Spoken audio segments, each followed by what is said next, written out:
Praise the lord. అందరికీ వందనాలండి.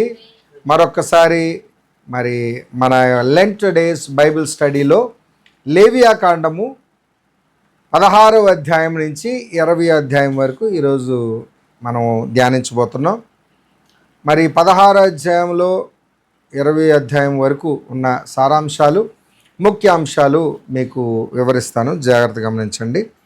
16వ అధ్యాయంలో ఉన్న కాంటెక్స్ట్ ఏంటంటే, మరి ద డే ఆఫ్ అటోన్మెంట్. ఏమండి? ద డే ఆఫ్ అటోన్మెంట్ అంటే పాప ప్రాయశ్చిత్త దినం. ఇది తెలుగులో మహాసబ్బాతు దినం అంటారు. ఏమండి? మహాసబ్బాతు దినం. అలాగనే దీన్ని హీబ్రూ భాషలో యామ్ కిపూర్, ఏమండి, యోమ్ కిపూర్, YOM యోమ్, కిపూర్ KIPPUR, యోమ్ కిపూర్. ఏమండి?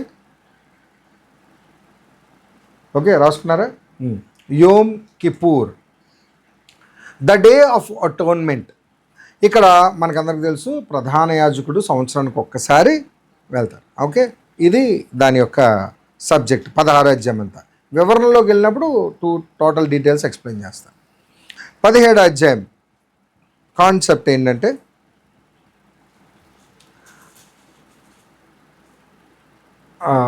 దహన బలి అర్పణ కేవలము ప్రత్యక్ష గుడారంలోనే జరగవలెను. ప్రత్యక్ష గుడారం దగ్గర తప్ప వేరే ఎక్కడ కొండల మీద కానీ, శిఖరాల మీద కానీ, ఎత్తైన స్థలాల మీద కానీ బలి అర్పణలు జరగకూడదు. ఈ నియమావళి గురించి దేవుడు 17వ అధ్యాయం మొత్తం చెప్తారు. 18వ అధ్యాయం అంతా సబ్ హెడ్డింగ్సే రాసుకోండి. 18వ అధ్యాయం అంతా, ఓకే, ఇవన్నీ నేను చెప్పేది సబ్ హెడ్డింగ్స్. 18వ అధ్యాయం అంతా ఫర్బిడెన్ సెక్షువల్ రిలేషన్షిప్స్ అంటే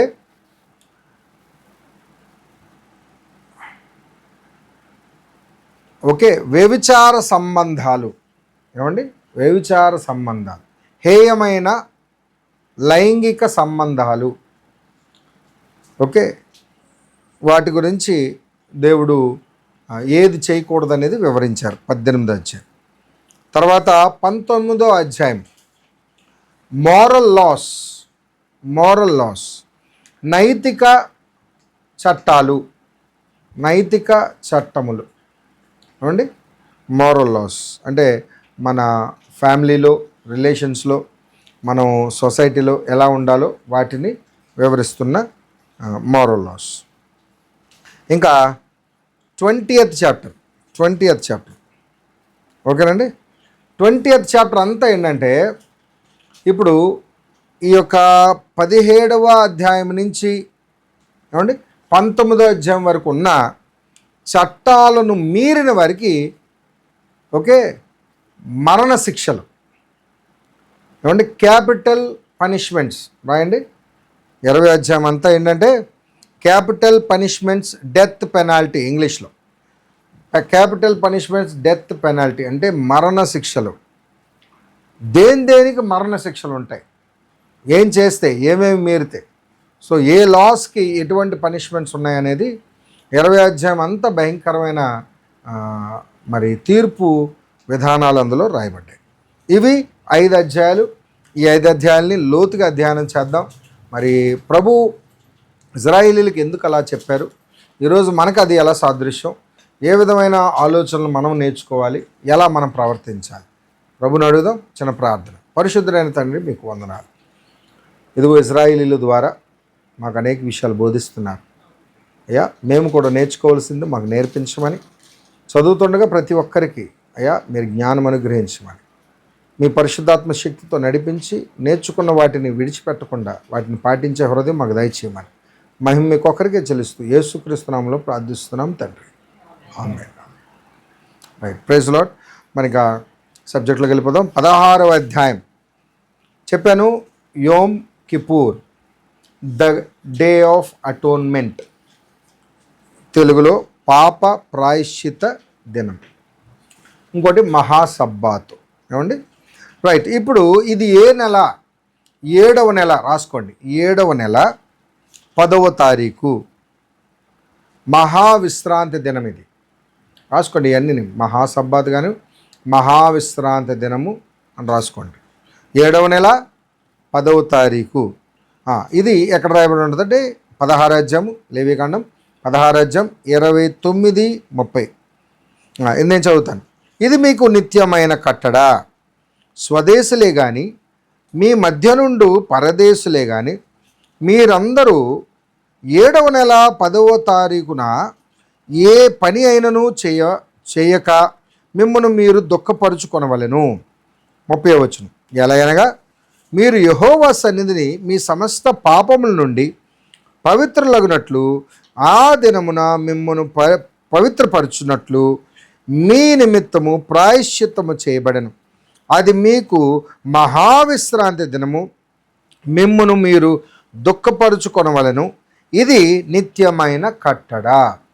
మీకు మీరు దుఃఖపరుచుకోవడం అంటే అర్థం ఏంటంటే తగ్గించుకొని, ప్రత్యేకపరుచుకొని, గోనె పట్టలు కట్టుకొని, బూడిద పూసుకొని వారు ఉపవాసం ఉండి ప్రార్థన చేయాలి ఈ దినాన.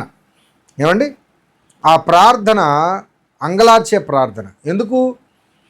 మనుషుల యొక్క పాప పరిహారార్థం కొరకు సంవత్సరానికి ఒక్కసారి మనం నేర్చుకున్నాం కదా, సంవత్సరానికి ఒక్కసారి ప్రధాన యాజకుడు ఏం చేస్తారంట, వధించిన ఆ యొక్క పొట్టేల రక్తము, గొర్రెపిల్ల రక్తమును తీసుకెళ్ళి ఏం చేస్తారండి, ప్రోక్షిస్తారు. ఆ విధానం మీకు ఎలా ఉంటుందంటే, ఫస్ట్ ఇక్కడ రాసుకోండి, సబ్జెక్ట్ రాసుకోండి. మొదట ప్రధాన యాజకుడు తీసుకువెళ్ళవలసిన జంతువుల సంఖ్య విధానం. మొదటిది కోడె దూడ. కోడె అంటే అర్థం ఏంటి చెప్పాను అంతకుముందు, యంగ్ బుల్, వర్జిన్ బుల్. కోడె దూడ అంటే ఎద్దు, యవ్వన ఎద్దు. ఏమంటే ఎద్దు అంటే పురుషుది, ఏమంటే మొగది. ఆ మొగదే, కానీ అది యంగ్ అండ్ వర్జిన్, అంటే అది క్రాసింగ్ అవ్వనిది. ఏమండి అర్థమవుతుందండి, క్రాసింగ్ అవ్వనిది యంగ్ బుల్ వర్జిన్, దాన్ని కోడె దూడ అంటారు. ఎప్పుడైనా బైబిల్లో మీరు తెలుసుకోండి, పిల్లలు నాన్న యవనస్తులు, కోడె దూడ. దూడ అంటేనే యంగ్, ఓకే. కోడ్ అంటే బుల్, మగది, ఓకేనండి. అది వర్జిన్ అయి ఉండాలి, ఓకేనండి. క్రాసింగ్ అవ్వనది, యంగ్ ఏజ్లో ఉండాలి, మళ్ళీ ముసలైపోయింది కాదు, రైట్. దాన్ని ఒక కోడిదూడ రాసుకోండి, లిస్ట్ అనమాట. కోడిదూడ ఒకటి, తర్వాత పొట్టేలు ఒకటి, ఇంగ్లీష్లో ర్యామ్ అంటారు, ఏమండి. ఇంగ్లీష్లో ర్యామ్ అంటారు, తెలుగులో పొట్టేలు. పొట్టేలు అంటే కుమ్ములు తిరిగి ఉంటుంది, తెలుసు కదా, పొట్టేలు మగది, ఏమండి. దాని తర్వాత ఈ రెండు ఎవరి కోసం అంటే ప్రధాన యాజకుడి నిమిత్తం ఇది, ఏమండి. ప్రధాన యాజకుడు తన కుటుంబం నిమిత్తం ఇవి. దాని తర్వాత ఫర్ ద హోల్ కాంగ్రిగేషన్, ఇజ్రాయిలీల సంఘము యావత్తు కొరకు, మరి ఎంతమంది అయితే ఇజ్రాయిలీలు ఉన్నారో అందరి నిమిత్తము తీసుకురావాల్సినవి ఏంటంటే 2 మేకలు, ఏమంటే మేక పొట్టేలు, గోట్. మేక పొట్టేలు, గోట్లో కూడా మగవి, పొట్టేలు అంటేనే మొగది, ఏమండి. 2 మేక పొట్టేలు, ఓకే. దాని తర్వాత మరలా అదే సంఘము గురించి ఒక పొట్టేలు, ఏమండి. ఇక్కడ గోట్ వేరు, పొట్టేలు వేరు. పొట్టేలు షీప్లో మొగది, అక్కడది గోట్ అండి. మేక పొట్టేలు వేరు, గొర్రె పొట్టేలు వేరు, ఏమండి. ఇప్పుడు చెప్పండి, మొత్తం ఎన్ని? 5. ఎందుకు? కోడెదూడ ఒకటి, పొట్టేలు ఒకటి, 2 మేక పొట్టేలు 2, 1 గొర్రె పొట్టేలు 5, రైట్. ఇప్పుడు వీటిని ఏం చేస్తారండి, శ్రద్ధగా నా వైపు వినండి.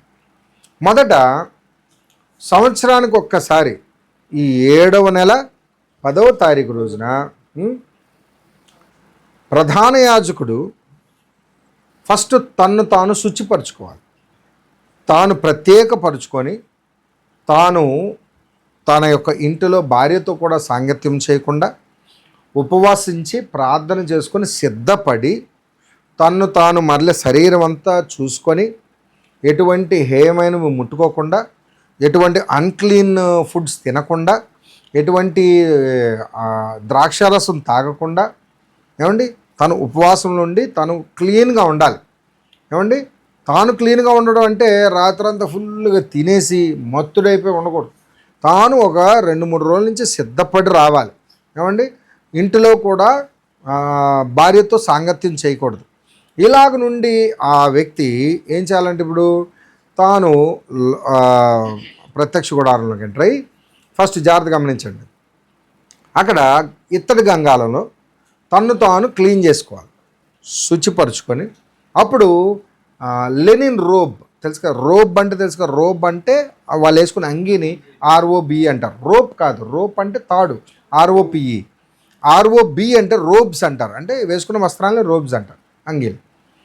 ఆయనకి ఇవ్వబడిన వస్త్రాలన్నీ జాగ్రత్తగా ధరించుకొని ఏమండి ద హోలీ గార్మెంట్స్ వేసుకొని పరిశుద్ధ స్థలంలోకి వెళ్ళి వింటున్నారా, పరిశుద్ధ స్థలంలోకి వెళ్ళక మునుపు తనకు ఏర్పాటు చేసుకున్న కోడె దూడను వధించి ఏమండి దాని రక్తమును ఒక పాత్రలో తీసుకొని వెళ్ళి లోపలికి ఏమండి వింటున్నారా వెళ్ళి అక్కడ ధూపవేదిక ఉంటుంది తెలుసు కదా, అడ్డు తెర ఎదురుగుండా ధూపవేదికలో పరిశుద్ధమైన అగ్ని, ద హోలీ ఫైర్, ఆ అగ్ని నిప్పును తీసుకొని ఏమండి ఆ ఇన్సెన్స్ వేసే ధూపార్తి ఉంటుంది కదా, ధూపార్తి చెప్పాను కదా అంతకుముందు, ధూపార్తిలో పెట్టి దేవుడు చెప్పిన ధూప ద్రవ్యము అంటే ఇన్సెన్స్ ఏదైతే చెప్పారో స్పెషల్గా ఆ ఇన్సెన్స్ని వేసి లోపలికి అతి పరిశుద్ధ స్థలములోకి జాగ్రత్తగా లోపలికి వెళ్ళవలను. తల ఎత్తి కనులు ఎత్తి ఏం చూడకూడదు, కరుణాపీఠము వైపు చూడకూడదు, ఎందుకంటే దేవుని మహిమ అక్కడ ఉంది కాబట్టి. ఆయన తలదించుకొని వెళుతూ ముందు దానికన్నా ముందు ఏం చేయాలా, ధూపముతో నింపాలి ఆ గదంతా. ఎందుకు, ఆ యొక్క దేవుని యొక్క సన్నిధిని ఇతను చూడకుండా ఉండినట్లు ధూపముతో ఇల్లంతా ఆ రూమ్ అంతా నిండిపోవాలి, అతి పరిశుద్ధ స్థలం. తర్వాత ఆయన పాత్రను పట్టుకొని వెళ్ళి ఆయన నిమిత్తం ఇది ఓకే, ఫస్ట్ ప్రధాన యాజకుడి నిమిత్తము ఈ కోడిదూడ ప్రోక్షించబడిన ఈ రక్తమును 7 మార్లు చిలకరించాలి. ఎక్కడ, కెరూబులు ఉన్న చోట మధ్యలో కరుణాపీఠం ఏదైతే ఉందో ఆ ప్లెయిన్ సర్ఫేస్ అక్కడ చిలకరించాలి. 7 మార్లు చిలకరించిన తర్వాత జాగ్రత్తగా ఆ మిగిలిన దాన్ని కిందన మందస్సం కిందన బాటం దగ్గర ప్రోక్షించి అలా వెనక్కి అలాగ వచ్చేయాలి.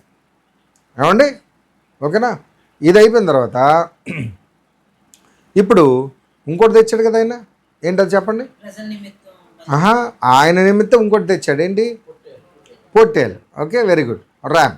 ఇప్పుడు ఆ పొట్టేలను వధించి ఇప్పుడు అదంతా చేస్తున్నప్పుడల్లా ఆయన వాటి మీద చేతులు ఉంచాలి తెలుసు కదా, వారి పాపమును ఆ జంతువు మీద మోపినట్లు. ఓకే ఇప్పుడు మరలా దాని మీద మోపి ఆ రక్తమును తీసుకొని ఈసారి ఏం చేయాలి చెప్పండి,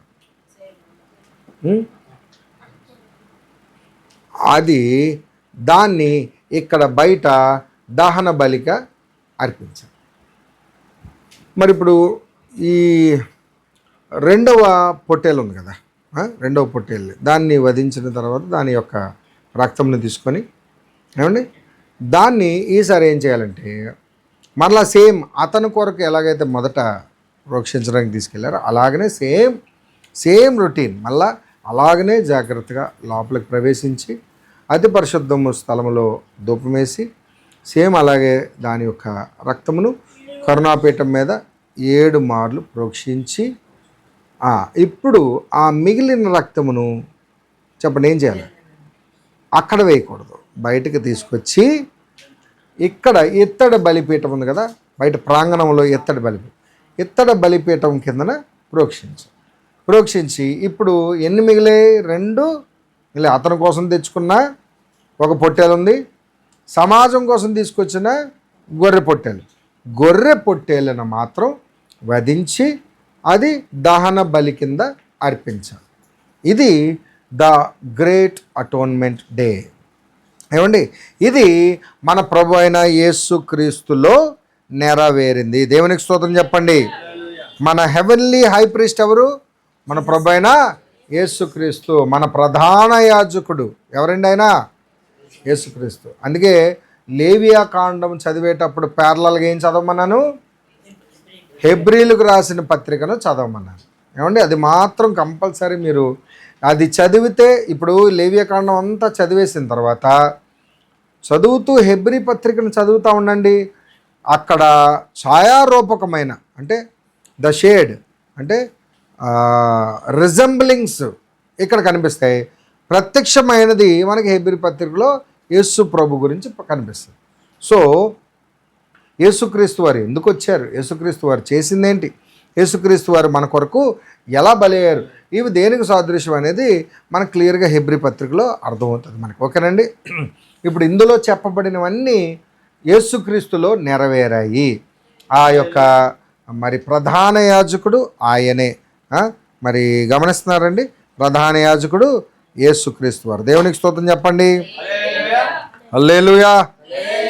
సో కాబట్టి ఒక్కసారి మనము ఆ సబ్జెక్ట్లో కూడా వెళ్దాం. ఒక్కసారి హెబ్రీలకు రాసిన పత్రిక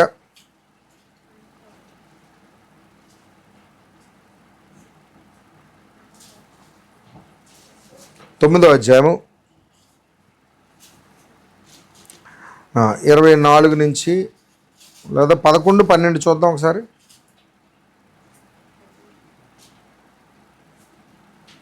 హెబ్రీలకు రాసిన పత్రిక 9వ అధ్యాయము 11, 12.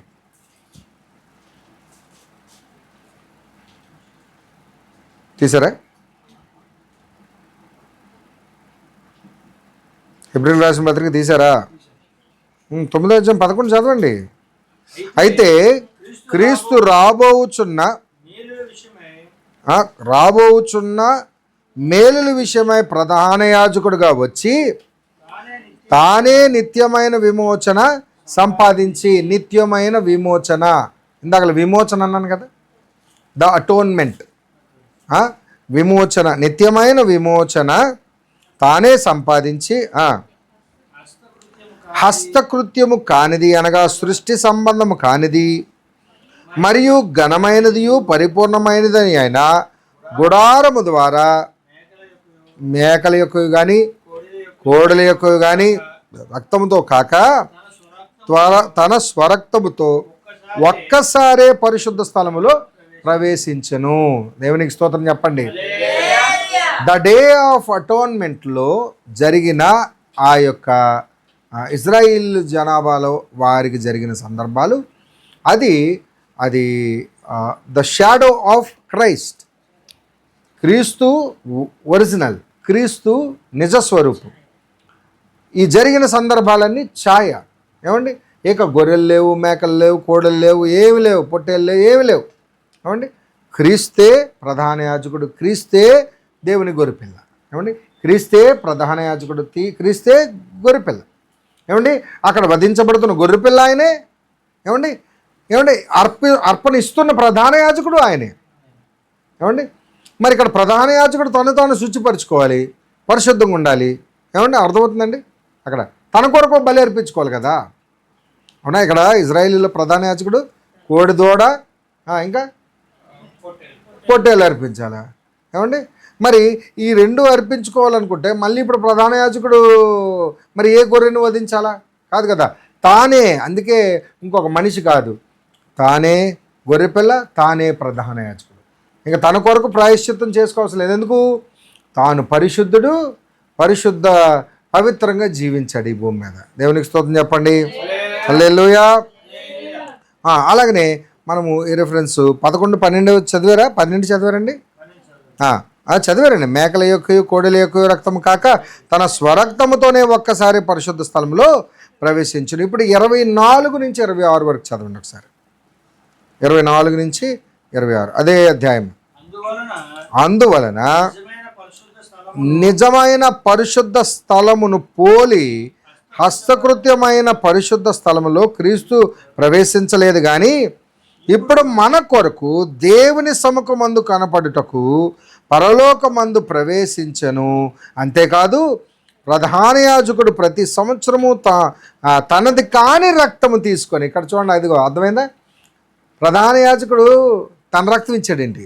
తనందు కాని రక్తమును తీసుకొని పరిశుద్ధ స్థలంలోకి ప్రవేశించినప్పుడు ఆయన అనేక పర్యాయములు తన్ను తాను అర్పించుకొనుటకు ప్రవేశింపలేదు. అనేక పర్యాయములు అంటే ఏటేటా ప్రవేశించాడు ప్రధాన యాజకుడు అక్కడ. కానీ ఇక్కడ పరిశుద్ధుడైన యేసుక్రీస్తు ఒకేసారి తన స్వరక్తం ఇచ్చి, దేవునికి స్తోత్రం చెప్పండి, తన స్వరక్తం ఇచ్చి యేసుక్రీస్తు స్వరక్తాన్ని ఇచ్చి అట్లయిన ఎడల 26వ వచనం, జగత్ పునాది వేయబడనిది మొదలుకొని ఆయన అనేక పర్యాయములు అలాగైతే ఒకవేళ ఆ ప్రధాన యాజకుడిలాగా ఏటేటా ఇవ్వాల్సి వస్తే యేసుక్రీస్తు జగత్ పునాది వేయబడిన దినము నుంచి అనేక మార్లు ప్రతిరోజు సిలువ వేయించుకోవాలా? కాదు కదా, ఒక్కసారి. చదవండి, శ్రమ పడవలసి వచ్చిన. అయితే ఆయన యుగముల సమాప్తి యందు తన్ను తానే బలిగా అర్పించుకొనుట వలన పాప నివారణ చేయుటకై ఒక్కసారే ప్రత్యక్షపరచబడింది. దేవునికి స్తోత్రం చెప్పండి. The great day of atonement is done fulfilled in Christ. ఏమండి? ఒకేసారి యేసుక్రీస్తులో ఇది నెరవేరింది. అవునా? దేవునికి స్తోత్రం చెప్పండి. రైట్. ఇప్పుడు 28వ వచనం ఒకసారి చదవండి. అలాగనే క్రీస్తు కూడా 27 కూడా ఒకసారి చదవండి. మనుషులు ఒక్కసారే మృతి పొందవలనని నియమింపబడిను, ఆ తర్వాత తీర్పు జరుగును. అలాగనే అనేక పాపములను భరించుటకు ఒక్కసారే అర్పింపబడి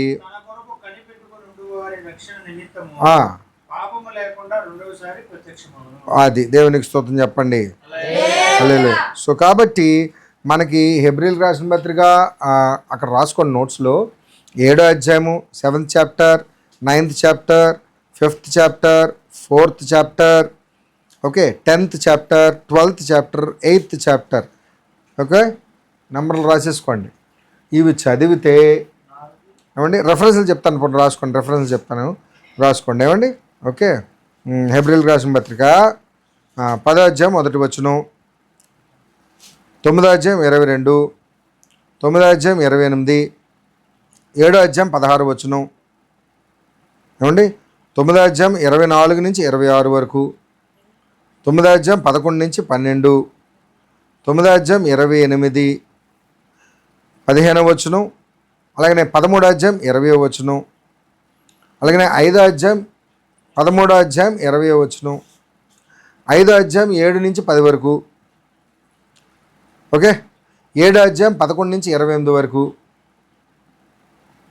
4వ అధ్యాయం 14వ వచనం, 7వ అధ్యాయం 26వ వచనం, 27వ వచనం, 26, 27, 8వ అధ్యాయం 1 నుంచి 5 వరకు, 9వ అధ్యాయం 11 నుంచి 14 వరకు, 9వ అధ్యాయం 23 నుంచి 28 వరకు, 9వ అధ్యాయం 11 నుంచి 14, 23 నుంచి 28,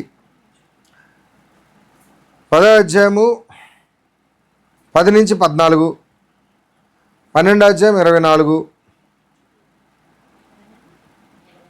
12వ అధ్యాయం 24. ఈ అధ్యాయాల రెఫరెన్స్లు అన్నీ మీరు చదివితే అర్థమవుతుంది. ఇవి ఇంపార్టెంట్ రెఫరెన్స్లు.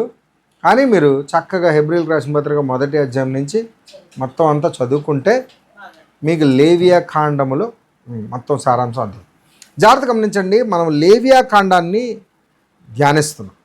లేవియా కాండం అంటే బలి అర్పణలు, దహన బలి అర్పణలు, నియమావళి కాదండి. లేవియా కాండం is all about the essence of Leviticus. ఏంటంటే దేవునికి దగ్గరవుట, to draw near to the holy God, పరిశుద్ధుడైన దేవునికి దగ్గరవుట.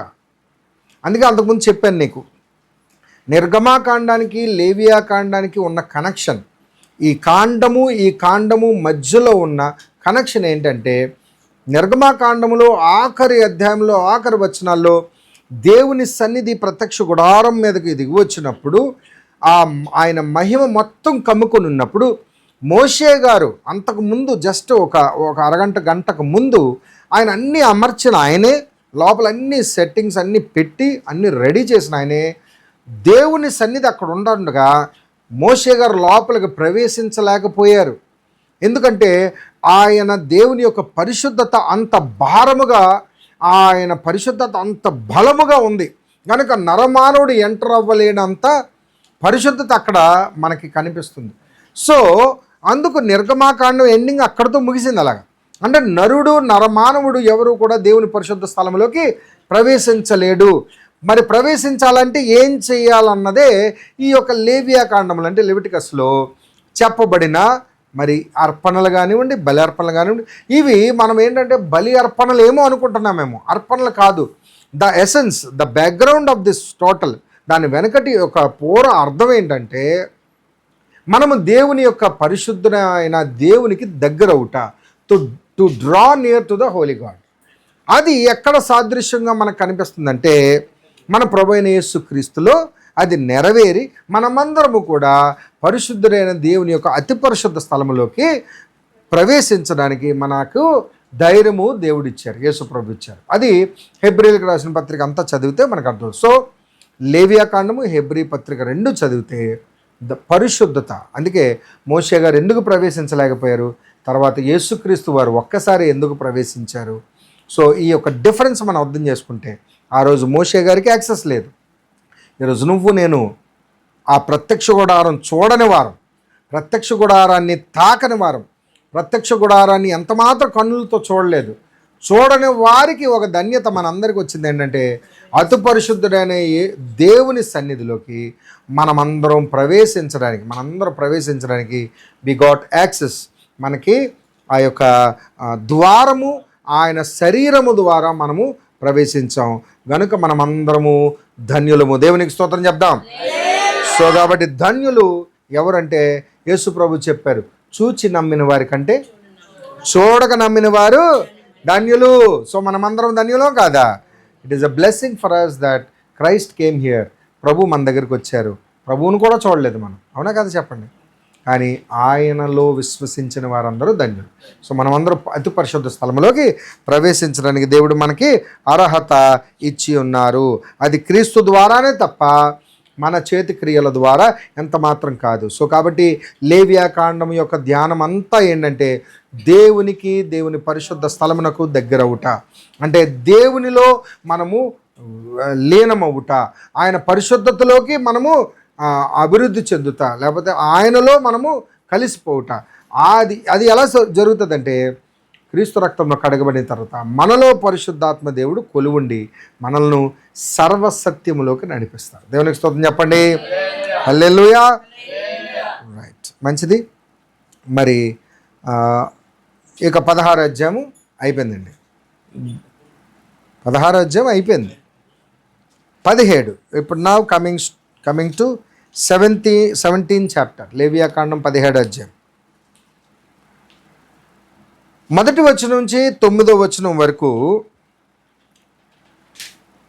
ఇంక ఏ స్థలములో కూడా దహన బలి అర్పించకూడదు, ఇంకే స్థలములో కూడా దహన బలి అర్పించకూడదు.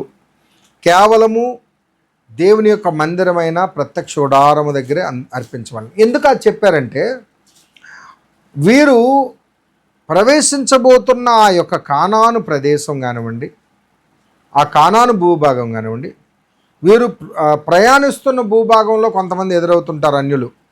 వీరికి ఉన్న అలవాటు ఏంటంటే ఎత్తైన స్థలాలు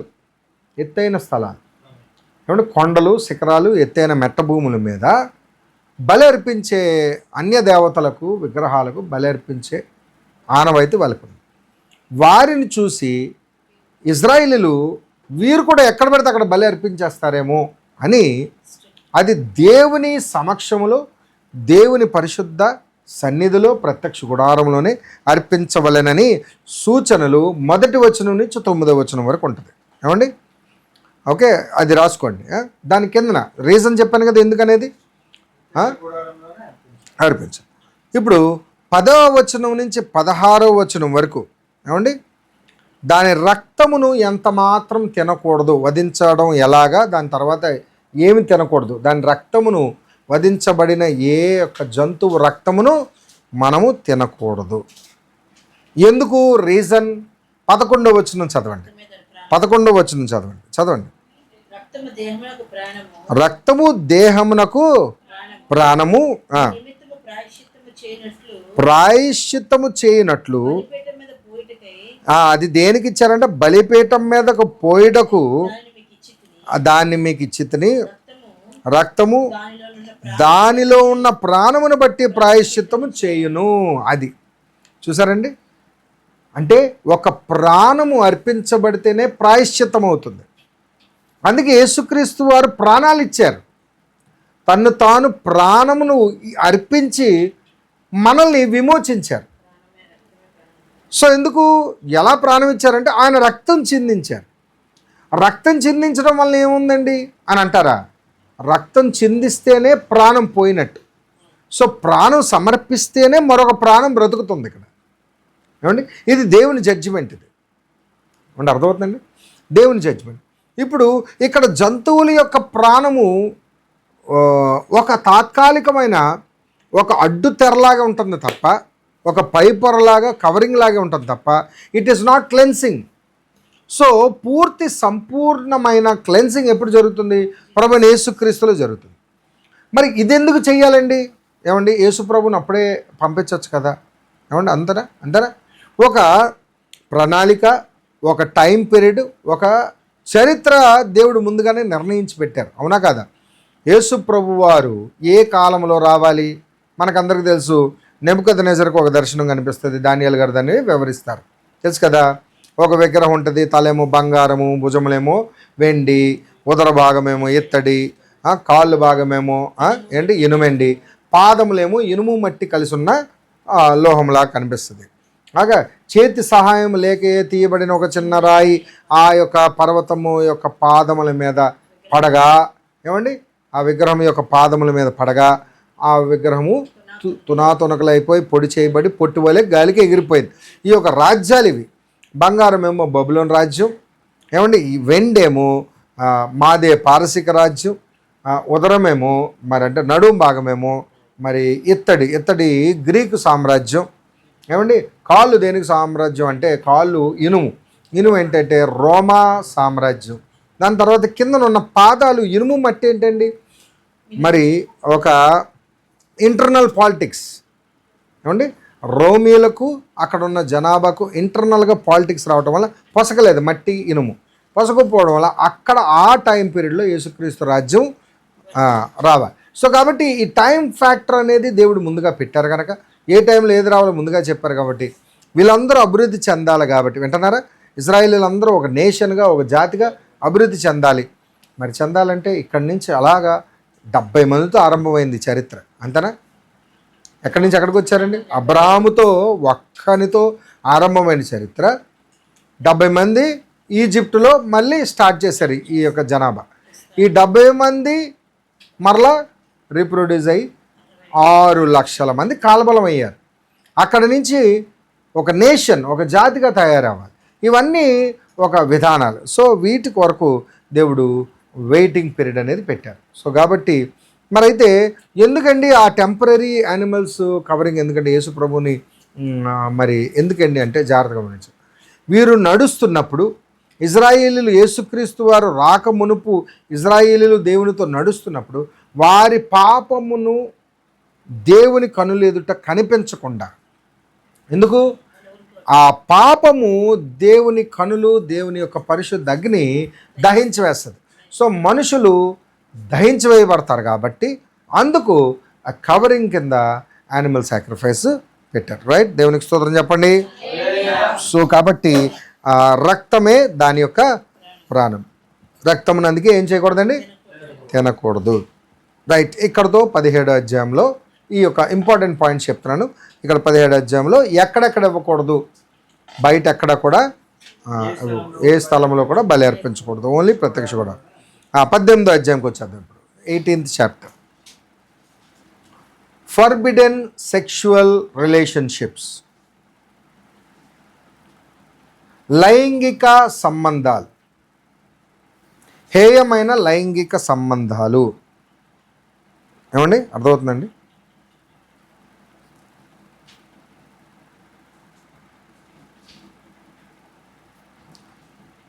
ఇప్పుడు ఈ 18వ అధ్యాయంలో 9వ వచనం చదవండి ఒకసారి.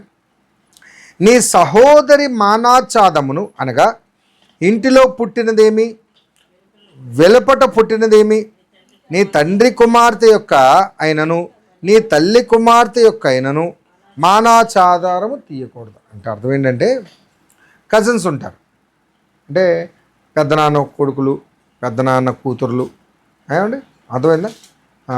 తండ్రికి భార్య ఒక ఆవిడ ఉంటుంది, తండ్రికి ఉపపత్నీలు ఉంటారు, అవునా? ఉపపత్నీలకు పుట్టిన వారు కూడా తండ్రి పిల్లల కింద వస్తారు, లేకపోతే తల్లి పిల్లల కింద వస్తారు. ఈ విధంగా ఈ తండ్రి తల్లి యొక్క రిలేటివ్స్ని సహోదరులు అంటారు, అవునా? అవునా కదా? కజిన్స్ తోటి సెక్షువల్ రిలేషన్షిప్ పెట్టుకోకూడదు. ఎందుకు అంటే అది దేవునికి హేయమైనది అన్నారు. రైట్, ఇప్పుడు వినండి. ఇప్పుడు ఆదికాండం 18వ అధ్యాయం 20వ వచనంకి రండి. ఆదికాండంకి వెళ్ళండి. ఈ నిర్గమకాండం 18లో ఉన్నాం. ఇప్పుడు ఆదికాండం 18కి వెళ్ళండి. 18వ అధ్యాయం 20వ వచనం. ఎగ్జాంపుల్, ఇది ఎగ్జాంపుల్ అనమాట. 18వ అధ్యాయం 20వ వచనం. 18వ అధ్యాయం 20వ వచనం. మరియు యెహోవా గొప్పది గనుకను నేను దిగిపోయి నా యుద్ధకు వచ్చిన మొర చెప్పుని వారిని సంపూర్ణముగా చేసిరో లేదో చూచెదను. చెయ్యని ఎడల నేను తెలుసుకుందనను. ఆ మనుషులు అక్కడి నుండి తిరిగి సొదొమ వైపుగా వెళ్ళిరి. అబ్రహాం ఇంకా యెహోవా సన్నిధిని 20వ అధ్యాయం 12వ వచనంకి వెళ్ళండి. ఇప్పుడు ఆదికాండము 20వ అధ్యాయము 12వ వచనంకి వెళ్ళండి. అంతేకాక ఆమె చెల్లె ఆమె నా చెల్లెలన్నమాట నిజమే, ఆమె నా తండ్రి కుమార్తె గాని నా తల్లి కుమార్తె కాదు, ఆమె నాకు భార్య అంటున్నారండి. ఎవరు? అబ్రాము గారు శారమ్మ గారి గురించి చెప్తున్న విధానం ఇది. ఏమండి, ఓకేనా? ఐగుప్తులో మనకు అక్కడ ఐగుప్తుకి వెళ్తాడు ఈయన. ఐగుప్తుకి వెళ్ళినప్పుడు ఆ రాజు ఈ అందంగా ఉన్న ఈ యొక్క భార్యను చేర్చేసుకుంటాడు. సో ఈయన ముందుగానే ఏం చేస్తాడంటే, అబ్రాహాం గారు, అమ్మా ఇక్కడ రాజులు మరి అందంగా ఉన్న స్త్రీలను తీసుకుంటారు. ఎలా తీసుకుంటారు? ముందు భర్తలను చంపేసి తీసేసుకుంటారు. మనం అసలుకి ఫారెన్ ల్యాండ్లోకి వెళ్తున్నాం, కొంచెం నువ్వు నా ప్రాణాలు నిలబెట్టాలంటే మనం ఒక విషయం చెప్దాం, మన ఇద్దరం అన్నదమ్ములని చెప్పుకుందాం, అదే అన్న చెల్లెలని చెప్పుకుందాం అని అంటారు. వాస్తవానికి ఇదంతా జరిగిన తర్వాత ఆయన చెప్తారు, ఆమె నిజంగానే, ఈయన అబద్ధం ఆడడం కాదు, నిజంగానే ఈవిడ సిస్టర్. అదేంటండి పాస్టర్ గారు, సిస్టరా? అవును సిస్టరే. ఏమంటున్నాడు ఆయన? జాగ్రత్త వినండి. ఆయన తండ్రి కుమార్తె అంటే అర్థం ఏంటంటే, ఇప్పుడు అబ్రహాం గారు తండ్రి ఉన్నారా, ఆ తండ్రికి వినండి ఒక నిమిషం, ఈ అబ్రహాం గారి యొక్క తల్లి కాకుండా వేరొక పిన్ ఉంటుంది, ఉపపత్ని అంటారు. అంటే తండ్రి గారికి వేరొక భార్య ఉంటుంది. భార్య అంటే ఉపపత్ని. భార్యలు ఉండరు, భార్య ఒక్కరితే ఉంటుంది, ఉపపత్నిలు ఉంటారు. ఈ ఉపపత్నికి పుట్టిన సంతానములో పుట్టినవిడ ఈవిడ, ఈ శారమ్మ. అబ్రహాం గారు వారి తండ్రి యొక్క ఉపపత్నికి పుట్టిన సారమ్మను వివాహం చేసుకున్నాడు. Okay, cousin. ఆమె నా తల్లి గర్భంలో పుట్టిన ఆమె కాదు, కానీ నా తండ్రి గర్భంలో పుట్టిన వేరొక కుమార్తె. అక్కడ చదవండి ఏమంటున్నాడు ఆయన? 20వ అధ్యాయము 12వ వచనం. అవును, నా చెల్లెలన్న మాట నిజమే, కానీ కాదు, ఆమె నాకు భార్య అని అన్నాడు. ఇప్పుడు లేవియాకాండం 18:9 ఈ సబ్జెక్ట్లో ఉండండి. నీ సహోదరి మానాచారమైనను అనగా నీ ఇంటిలో పుట్టినదేమి వెలుపట పుట్టినది. వెలుపట పుట్టినది అంటే అర్థం ఏంటి? ఉపపత్నికి పుట్టినదేమి, నీ తండ్రి కుమార్తె యొక్క, నీ తండ్రి కుమార్తె అంటే అర్థం ఏంటి? ఉపపత్నికి పుట్టిన కుమార్తె అయినను నీ తల్లి కుమార్తె యొక్క అయినను అంటే వారితో సెక్షువల్ రిలేషన్షిప్ పెట్టుకోకూడదు. మరి ఇప్పుడు అబ్రహాము సారమ్మను పెళ్లి చేసుకున్నాడు. అలా చేసినందుకు ఏం చేయాలి? ఆగండి, 20 అధ్యాయంకి రండి. 20 అధ్యాయం లేవియాకాండం.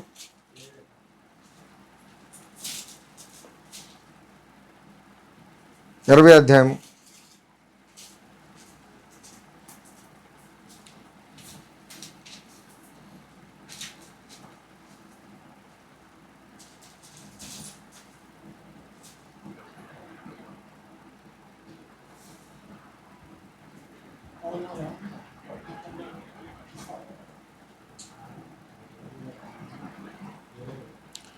అదే 12 నుంచి ఉంటుంది చూడండి. ఒకడు తన కోడలతో శయనించిన వారిద్దరికీ మరణశిక్ష విధింపవలను. వారు వారి వరుసలు తప్పిరి, వారు అపరాధము వారి మీద నుండును. ఒకడు స్త్రీతో శయనించినట్లు పురుషునితో శయనించిన ఇవన్నీ చెబుతూ ఏం చేయాలంట? 17 ఒకడు తన సహోదరిని అనగా తన తండ్రి కుమార్తెను కానీ తన తల్లి కుమార్తెను కానీ చేర్చుకొని ఆమె దిశములను వాడు అని దిశములను ఆమెను చూసిన ఎడల అది ఏంటంట? దురానురాగము. వారికి తన జనులు ఎదుట మరణశిక్ష విధింపవలెను. మరణశిక్ష విధింపవలెను. 20 అధ్యాయము 17 వారిని చంపేయాలని ఉంది. ఉందా లేదా? ఉందా లేదా? మరి అబ్రహాం గారు ఆదికాండం, దీనికన్నా ముందు ఆదికాండములో 20 అధ్యాయం 9 చెబుతున్నారు, వివరిస్తున్నారు, నేను పెళ్లి చేసుకున్నది నా తండ్రి కుమార్తె అయిన నా చెల్లి. ఇప్పుడు ఎందుకు అబ్రహాంని దేవుడు ఎందుకు చంపలేదు? పాయింట్లు ఇంకా కదా, అవునా కదా? జాగ్రత్త గమనించండి. ఇప్పుడు గమనించండి, ఇక్కడ ఇజ్రాయేలీలకు చెబుతున్న ఈ చట్టాలు, లేవియాకాండములో చట్టాలు వినండి, చట్టములు, లా ఏమండి, ఎప్పుడు ఒకటి పాపం అవుతుంది? ఆజ్ఞ అతిక్రమమే పాపం. ఏమండి, వింటున్నారండి? ధర్మశాస్త్రము వలన మరణశిక్ష వచ్చింది. అందుకే పౌలు గారు దీని మీద బాగా వివరిస్తారు. ఆయన ధర్మశాస్త్రము అనే అక్షరం మనల్ని చంపుతుంది. ఆ అక్షరాన్ని కొట్టేశాడు దేవుడు.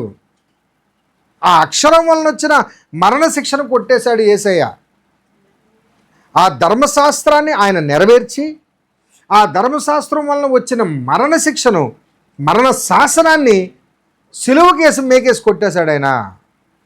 సో కనుక అందుకు ఇక మీదట మనకి ఏ శిక్షా విధి లేదు. There is no death penalty. There is no death penalty for us because we are cleansed in the blood of Jesus Christ. అయితే ఈ యొక్క శిక్ష ఎప్పుడు ఖరారవుతుంది? చట్టం ఉన్నప్పుడు. చట్టము ఉన్నప్పుడు మరణశిక్ష ఉంటుంది. ఇప్పుడు మరి అబ్రహాం గారి కాలంలో చట్టం ఉందా? లేదు కదండి. చట్టం అప్పుడు లేదు. చట్టం అప్పుడు లేదు కనుక జాగ్రత్త వినండి. చట్టాలు ఎప్పుడు స్టార్ట్ అయ్యాయి? మోషే గారి తర్వాత స్టార్ట్ అయ్యాయి. సీనాయి పర్వతం మీద చట్టం స్టార్ట్ అయింది. ఏమండి, ఈ చట్టము ఇక్కడ స్టార్ట్ అయింది కనుక చట్టముతో పాటు మనకు బోనస్ ఏమొచ్చిందండి? మరణశిక్ష. మరి ఈ చట్టానికి ధర్మశాస్త్రానికి ముందే ఉందండి మనస్సాక్షి. చెప్పండి అందరూ. ఏమండి, మనస్సాక్షి నిమిత్తము వారు దహన బలి అర్పించారు, అర్పణలు ఇచ్చారు. కయ్యను హేబేలుకి ఎవరు చెప్పారండి? బలి అర్పించమని చెప్పారా? మనస్సాక్షి, కృతజ్ఞత మనస్సుతో ఇచ్చారు వాళ్ళు. ఏమండి, అబ్రహాము బలి అర్పించారు కదండి, ఇచ్చారా లేదా? అబ్రహాము ప్రతి చోట ఒక బలిపీఠం కట్టి దేవుడికి బలి అర్పించారు. నోవాహు గారు బలి అర్పించారు, ఇచ్చారా లేదా? మరి ఈ అర్పణలన్నీ చట్టం వలన వచ్చిందా, దేని వలన వచ్చింది? మనస్సాక్షి. మరి అక్కడ కయీను హేబెలు అర్పించినప్పుడు కూడా తన మనసు బాలేదు కనుక కయీను యొక్క అర్పణ దేవుడు తీసుకోలేదు, అంతేనా? అవునా కదా? సో మనస్సాక్షి తేడాగా ఉంది అక్కడ. సో చట్టాలు వర్తించవు. చట్టం ఎప్పటి నుంచి ఎఫెక్ట్లోకి వచ్చిందంటే మోషే గారు టైంలో సీనాయి పర్వతం నుంచి ఎఫెక్ట్లోకి వచ్చి ఎక్కడితో ఎండ్ అయిపోయింది చట్టం? చట్టం కాదు, చట్టం వల్ల వచ్చిన మరణశిక్ష. చట్టాలు ఉన్నాయా? ఉన్నాయి. ఏ చట్టాలు ఉన్నాయి? సెరమోనియల్ లా, సివిల్ లా, మోరల్ లా, 3 రకాల లాస్. ధర్మశాస్త్రం అంతా 613 చట్టాలు ఇవి. ఏంటండి? 613 చట్టాలు 3 భాగాల కింద డివైడ్ చేస్తే ఫస్ట్ది మోరల్ లా, సివిల్ లా, సెరమోనియల్ లా.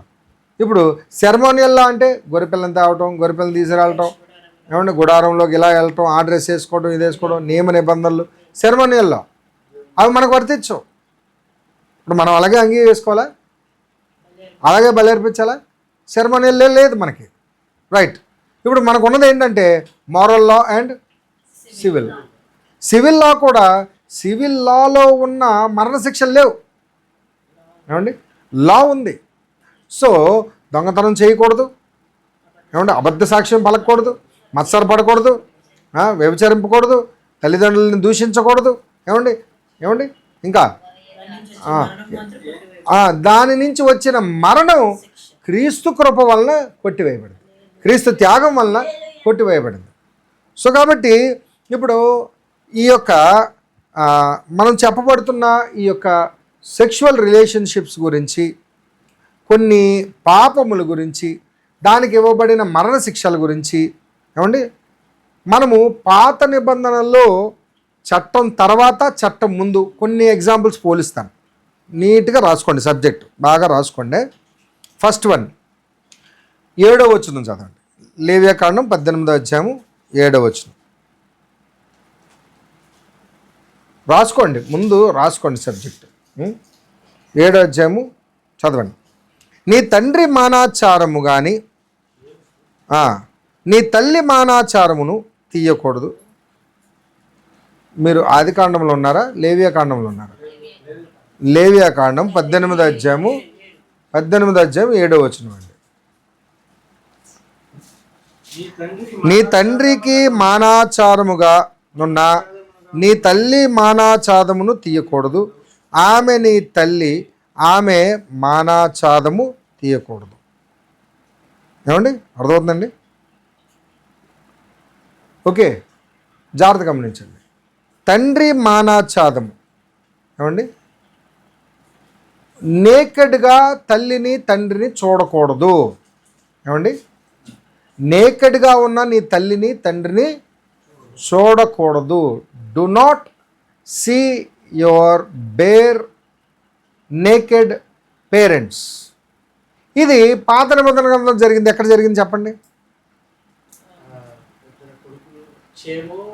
షేము, హాము, యాఫేతులో నోవాహు గారి కుమారుల్లో ఒక కుమారుడు ఏం చేస్తాడు? తండ్రి గారు పొరపాటున వినండి, పొరపాటున నోవాహు గారు ద్రాక్షారసం ఎక్కువ తాగటం వలన ఆయన మత్తుడై ఒంటి మీద వస్త్రం లేకుండా పడుకుని ఉన్నారు.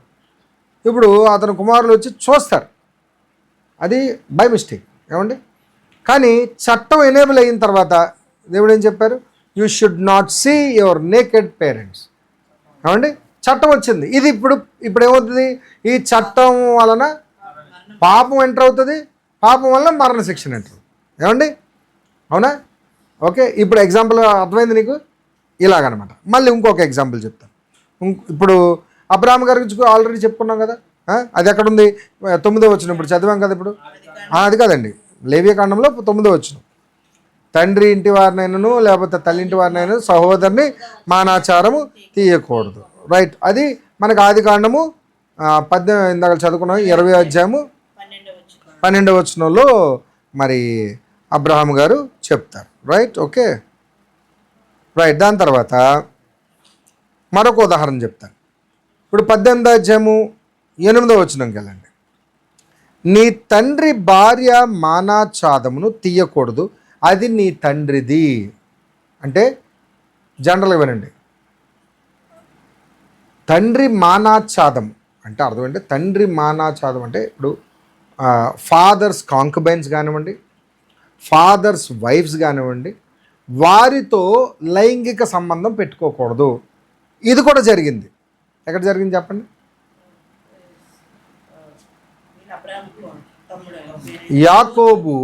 యాకోబు కుమారుల్లో రూబేన్. ఏమండి? ఆది కాండం 35 అధ్యాయం 22వ వచనం తీయండి, చదవండి. 35వ అధ్యాయము 22వ వచనం. 35:22. రూబేన్ ఏం చేశాడు? తన తండ్రి యొక్క కాంకుబైన్ అంటే ఉపపత్నితో లైంగిక సంబంధం పెట్టుకుంటాడు. అతను పేరు రూబేను.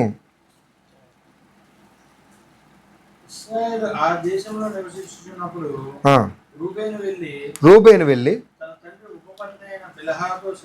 తన తండ్రి ఉపపత్ని అయిన బిల్హాతో సైనించాడు.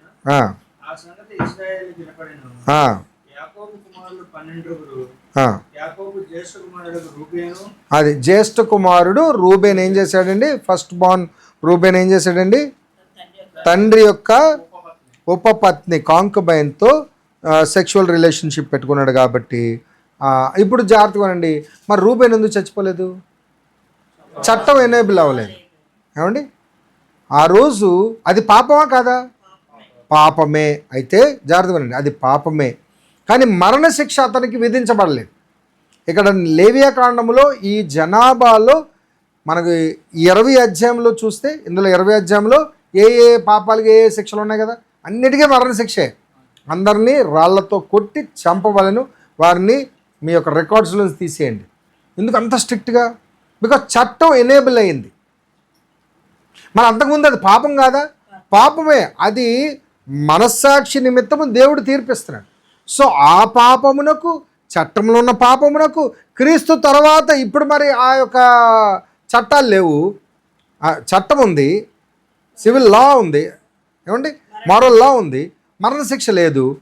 మరి ఇప్పుడు జాగ్రత్తగా వినండి, ఆ పాపమే చేస్తే పరిశుద్ధాత్మ దేవునికి మన మనస్సాక్షి ఉత్తరవాది. రేపొద్దున తీర్పు దినాన ఖచ్చితంగా దానికి లెక్క అడుగుతారు. దానికి కూడా లెక్క ఉంది. సో పాపము ధర్మశాస్త్రం ముందు కాలంలో చేసిన, ధర్మశాస్త్రంలో చేస్తే అక్కడ వెద్దనండి అయిపోయింది. దాని తర్వాత క్రీస్తు వచ్చిన తర్వాత, అటోన్మెంట్ అయిపోయిన తర్వాత కృపాయుగంలో కూడా చేసినప్పుడు ఒక రాకడ దినం ఉంది. అందుకే మహా ఉగ్రత దినం. అది ఏంటండి? The great judgment day. The great judgment day. ఆ డే రోజు అక్కడ మనకి తీర్పు ఉంటుంది. రైట్, కాబట్టి ఇది మరొక ఎగ్జాంపుల్. ఇప్పుడు అదే 18వ అధ్యాయము 15వ వచనం చూడండి. 15వ వచనం. నీ కోడల మానాచారమును తీయకూడదు, ఆమె నీ కుమారుని భార్య, ఆమె మానాచారము తీయకూడదు. నీ కుమారుని అంటే కోడలు. ఇప్పుడు ఇది జరిగింది ఎక్కడ జరిగింది చెప్పండి?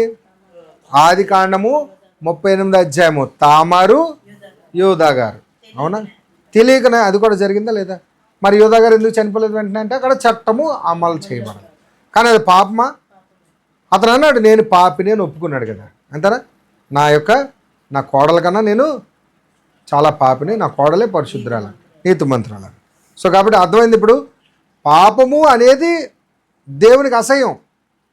అక్కడ దెన్ అండ్ దేర్ శిక్షావేది ఎందుకు విధించబడిందంటే దానికి చట్టం దేవుడు పెట్టారు.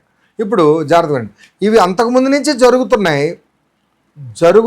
ఎందుకు జరగనిచ్చాడండి?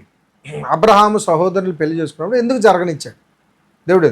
ఇప్పుడు ఆదాము అవ్వ పుట్టారండి, భార్యాభర్తలు. వారికి సంతానం పుట్టారండి చాలామంది. మరి ఇప్పుడు పురుషులుగా పుట్టిన వాళ్ళకి భార్యలు ఎక్కడి నుంచి వచ్చారు మరి? చెప్పండి మరి. అంతే కదా. సో ఇప్పుడు ఈ పాపులేషన్ పెరిగేంత వరకు దేవుడు ఆ చట్టాలను పెట్టలేదు. అక్కడ కానీ ఆదాము అవ్వకు చట్టాలు పెడితే ఆదాము అవ్వ ఉండిపోతారు ఇంకంతే. అంతేనా? అవునా కదా? మళ్ళీ బొమ్మలు చేయడమే దేవుడు. ఇంకా ఆదాము లాంటి మరొక మనుషుల్ని తయారు చేసి ఇవ్వడమే తప్ప అప్పుడేమవుతుంది? అంతేనా? ఇప్పుడు అర్థమైంది. చాలామంది ప్రశ్న అడుగుతారు ఇలాగా. అంతేనా? అవునా కదా? సో ఇది గమనించాలి. సో కాబట్టి ఆ కాలం వేరు, ఆ యొక్క విధానం వేరు. దాని తర్వాత ఎప్పుడైతే చట్టం వచ్చిందో, ఇప్పుడు ఈ చట్టం ప్రపంచంలో అందరికీనా? కాదు, అక్కడున్న ఇశ్రాయేలీలకే ఇస్తున్నాడు దేవుడు. భూమి మీద ఉన్న మిగతా వాళ్ళందరికీ కాదు కదా. కల్దీయులు ఉన్నారు, హెబ్రీలు ఉన్నారు, చాలామంది కల్దీయులు ఉన్నారు, మిద్యానీయులు ఉన్నారు, అమోరీలు ఉన్నారు, 7 జాతుల మనుషులు ఉన్నారు. వాళ్ళందరికీ ఇవ్వలేదు కదా చట్టాలు. అవునా కదా? ఎందుకు అంత కఠినంగా అంటే ఇది ఈ వంశానికే దేవుడు ఇచ్చిన చట్టాలు ఇవి. ఏమంటే అర్థమవుతుందండి? చట్టం ఇంప్లిమెంట్ అవ్వలేదు గనక చట్టం ఇంప్లిమెంట్ అయినప్పుడు వెంటనే మరణశిక్ష ఉంది. మరి ఇప్పుడు మరణశిక్ష ఉందా లేదా? పాపానికి జీతము మరణం. అదే మరణం. ఈ భూమి మీద మరణం కాదు. ఏమండి? ఈ భూమి మీద మరణం కాదు. ఈ భూమి మీద రాళ్ళతో కొట్టే మరణం కాదండి. అది నిత్యాగ్ని దండన, అది నిత్య నరక అగ్ని దండన, అది. సో కాబట్టి ఆ విధంగా మనకి అనిపిస్తుంది. ఇప్పుడు 18వ వచనం చదవండి. 18వ అధ్యాయం 18వ వచనం. నీ భార్య బ్రతికి ఉండగా ఆమెను పీడించుటకు, ఆమె సహోదరి మానాచాదమును తీయుటకు ఈమెను ఆమెతో పెండ్లి చేసుకొనకూడదు. అర్థమవుతుందండి? అంటే అర్థం ఏంటి? సవిత పోరు. ఏమండి? ఎవరు? భార్య యొక్క సిస్టరు, మరదలు. ఎందుకు? భార్యను ఏడిపించటానికి, లేకపోతే భార్య మీద గ్రెడ్జ్ తీర్చుకోవడానికి తన చెల్లిని, తన ఇంటిలోనే ఉన్న చెల్లిని పెళ్లి చేసుకొని తనతో లైంగిక సంబంధం పెట్టుకోకూడదు. అలా పెట్టుకుంటే మరణశిక్ష అని దేవుడు పెట్టాడు. ఇది జరిగిందా లేదా? ఎక్కడ జరిగింది చెప్పండి?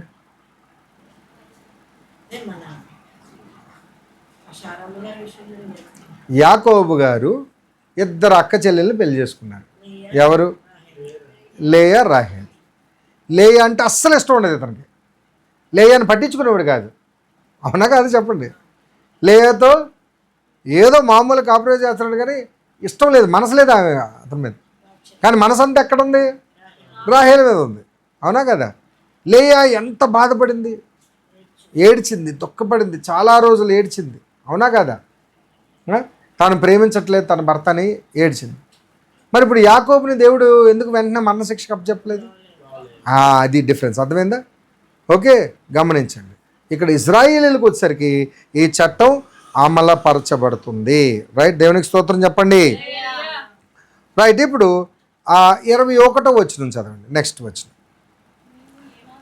నీవు ఏమాత్రము నీ సంతానమును మెలెకు నిమిత్తము అగ్నిగుండము దాటనీయకూడదు. నీ దేవుని నామమును అపవిత్రపరచకూడదు. నేను యెహోవాను. ఇప్పుడు యాకోబు రాహేల్ గురించి, లేయా గురించి చెప్పుకున్నాం. ఇప్పుడు నెక్స్ట్ 20వ వచనం చదవండి. నీ పొరుగువాని భార్య అందు నీ విరిస్కలమును చేసి ఆమె వలన అపవిత్రం కలగచేసుకోనకూడదు. ఇప్పుడు చూడండి, ఇది అంటే యువర్ నైబర్స్ వైఫ్తో సెక్షువల్ రిలేషన్షిప్లో ఉండకూడదు. ఇది మనకు ఆదికాండంలో జరిగింది. ఎక్కడ?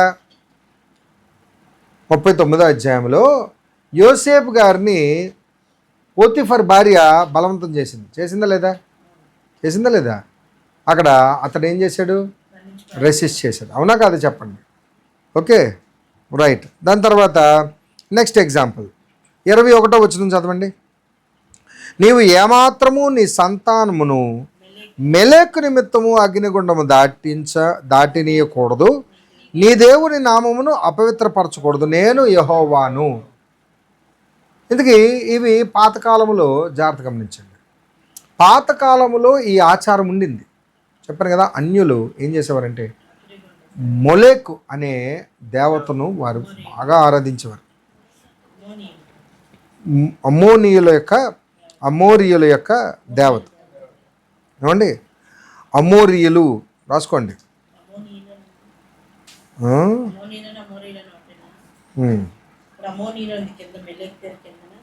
అమ్మోనియలు. ఓకే, అమ్మోనియల దేవత. ఈ అమ్మోనియల దేవత చాలా అందరూ బాగా ఆరాధించే పాపులర్ దేవత అనమాట. ఆ దేవత పేరట వీరు ఏం చేసేవారంటే వారి పసిపిల్లల్ని వధించేవారు. ఎక్కడ ఎత్తైన స్థలాల మీద దహన బలి అర్పించేవారు. జాగ్రత్తగా గమనించండి. ఓకే, ఇప్పుడు ఇది మనకి పాత నిబంధన గ్రంథంలో కనిపించింది. ఎక్కడ చెప్పండి?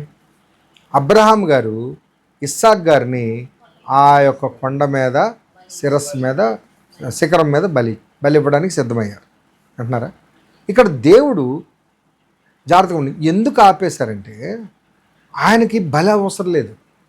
ఏమండి, అన్యుల వలె అన్యుల దేవతలు తమ వారి పిల్లల్ని ఎలా అయితే మింగుతాయో అలా నేను మీ పిల్లలను మృంగి వేసే దేవుడిని కాదు, నేను సంతానాన్ని ఇచ్చే దేవుణ్ణి, సంతానాన్ని దీవించే దేవుణ్ణి, సంతానాన్ని వృద్ధిల్లింపచేసే దేవుణ్ణి అని దేవుడు మనతో మాట్లాడుతున్నాడు. ఆయన పరిశుద్ధుడు, ఆయన ప్రేమించే దేవుడు, కన్నతండ్రి.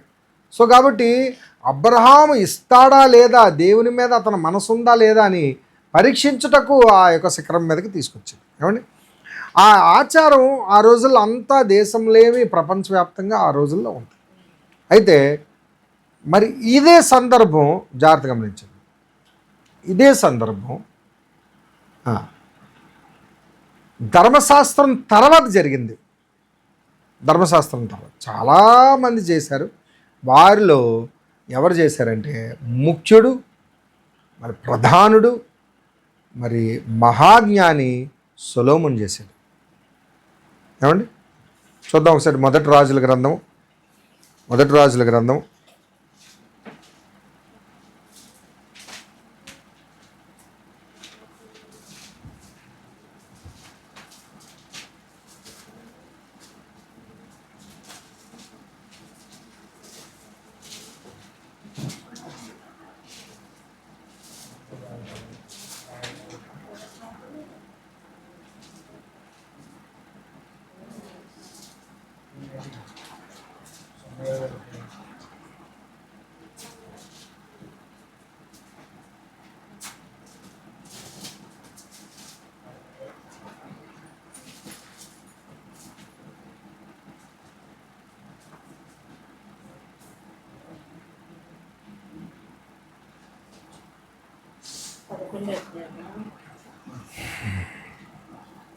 11వ అధ్యాయము 5 నుంచి 7 వరకు చదవండి.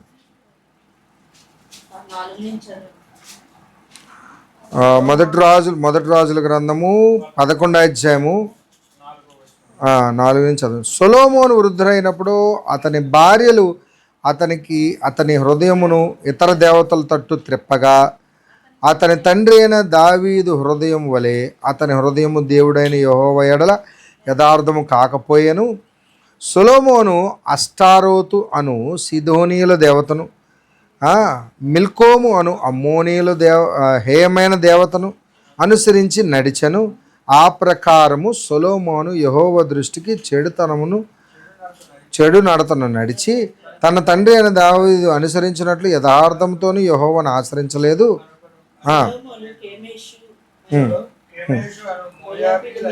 కేమేషు అను మోయాబీయుల హేయమైన దేవతను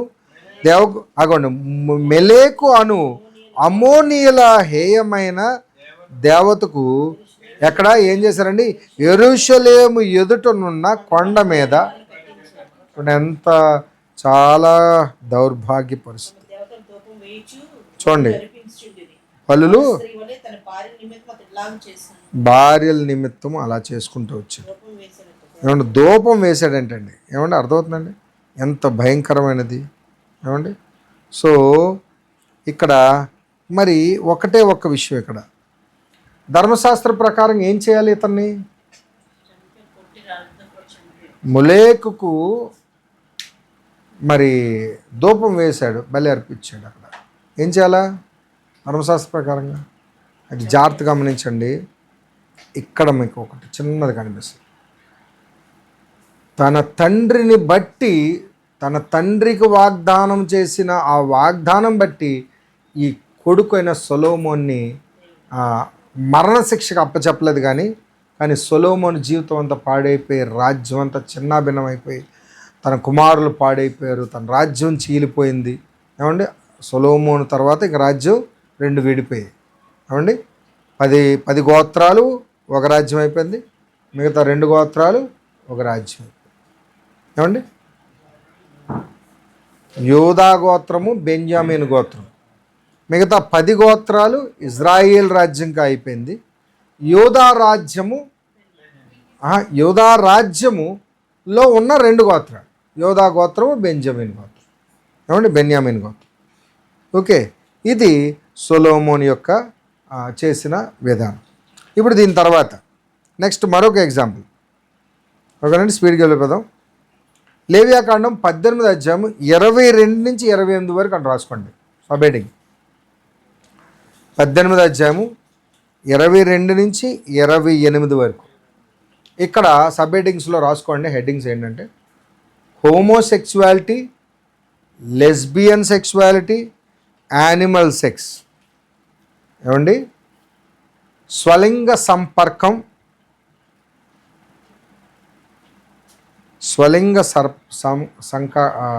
సంపర్కం, అలాగనే జంతువులతో సంకర్పం. ఈ హేయమైనవి చేయకూడదు, చేసిన వారికి మరణశిక్ష అని ఇందులో రాయబడింది. ఇది మనకి ఎగ్జాంపుల్ తెలుసు కదా. ఇక్కడ ఆదికాండంలో సొదొమ గొమొర్రా పట్టణాల్లో వారు భయంకరమైన హేయమైన పాపంలో మనకు కనిపించాయి. అవునా, దేవుడి దృష్టికి ఏమైనా. అందుకే 2 పట్టణాలు ఏం చేశాడండి ఆయన? అగ్ని గంధకములతో కాల్చివేసేసి. ఇప్పుడు మనకి ఈ వచనాలు చదివితే మనకు అర్థమైపోతుంది. 22 నుంచి 28 వరకు. ఇక్కడతో 18వ అధ్యాయం పూర్తయిపోయింది. ఇక 19వ అధ్యాయం హెడ్డింగ్ పెట్టించుకోండి. 19వ అధ్యాయం లాస్ట్కి వచ్చాం. 19వ అధ్యాయము. 19వ అధ్యాయంలో ఇవ్వబడింది మోరల్ లాస్. ఏమండి చట్టాలు. ఏమండి వారు ప్రత్యేకపరుచుకోవాలి, సెట్ అపార్ట్.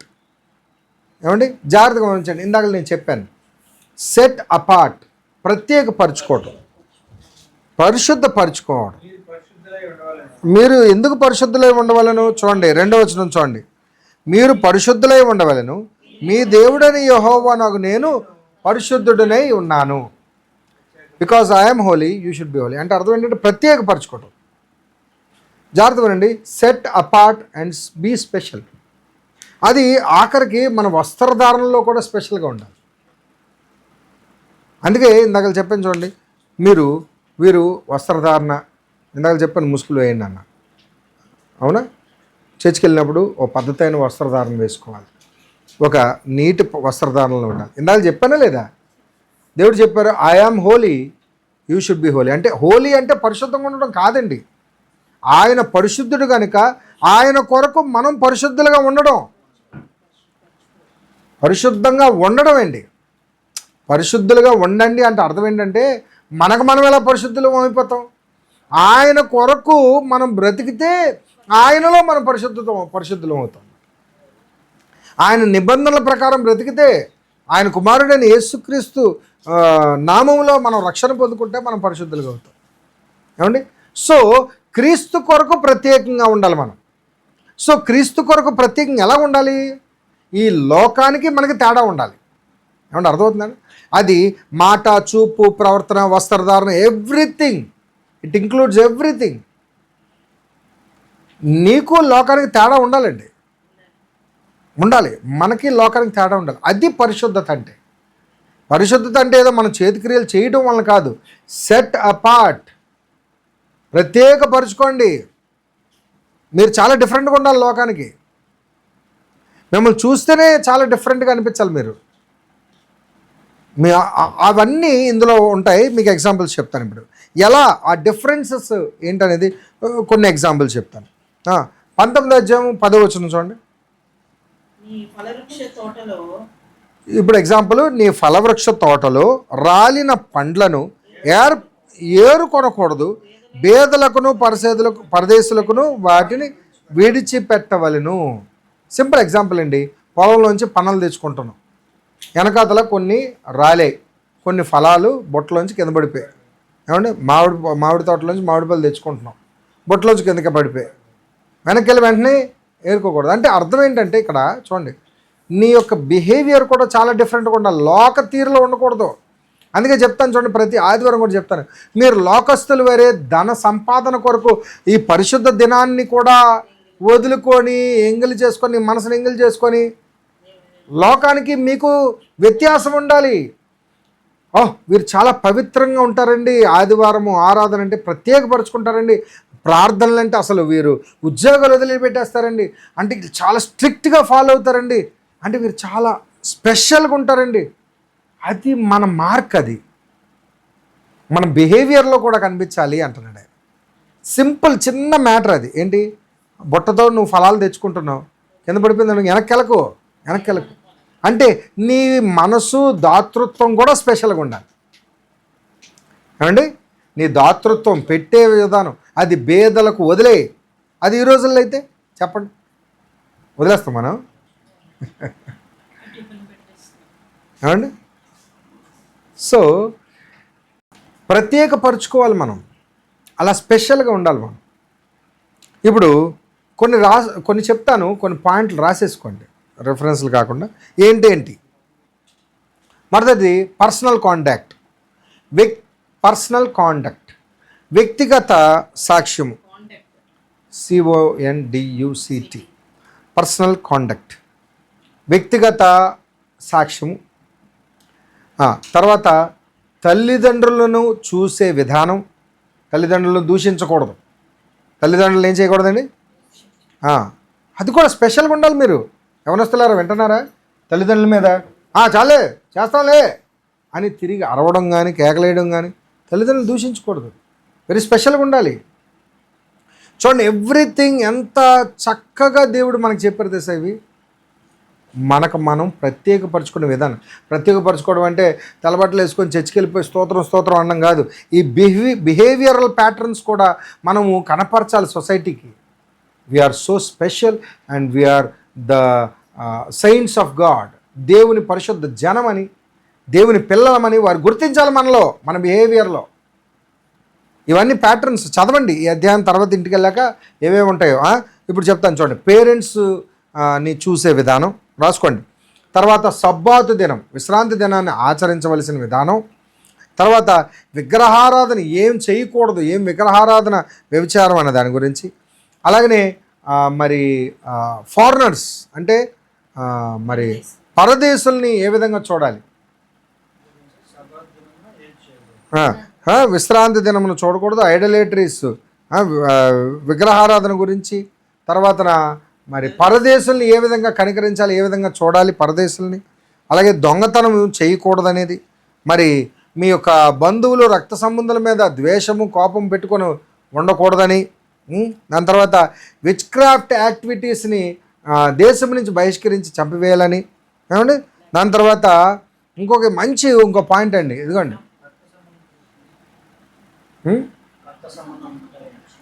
రక్త సంబంధుల మీద ద్వేషం పెట్టుకోకూడదు. విచ్ క్రాఫ్ట్స్, దాని తర్వాత విచ్ క్రాఫ్ట్స్ అండి. విచ్ క్రాఫ్ట్ అంటే కర్ణపిశాచులను మాంత్రికులను కర్ణపిశాచులని వారిని బయట సోదిగాళ్ళని వాటి జోలికి వెళ్ళడం కాదు, వారిని బహిష్కరించాలి. వాళ్ళ ఫ్యామిలీస్లో ఎవరు ఉండకూడదు, అది ప్రత్యేకపరచుకోవడం. సో ఈ లోక సంబంధమైన హేయమైన క్రియలు మన ఫ్యామిలీస్లో రాకూడదు, మన బిహేవియర్లో కనిపించకూడదు. ఏమండి, ఇంకొక అద్భుతమైన పాయింట్ ఒకటి చెప్తాను. నువ్వు సమాజంలో ఒక తల నెరిసిన పెద్దవాడు నీకు ఎదురుపడినప్పుడు అతనికి లేచి నిలబడి మర్యాద చేయవలను అని ఉంది. అంటే ఎంత మైన్యూర్ థింగ్ అండి అది. ఇంత సూక్ష్మంగా కూడా దేవుడు ఆలోచిస్తున్నాడు మనల్ని ప్రత్యేకపరచడానికి. Respect the grey hair elders. ఏమంటే అర్థమవుతుందండి?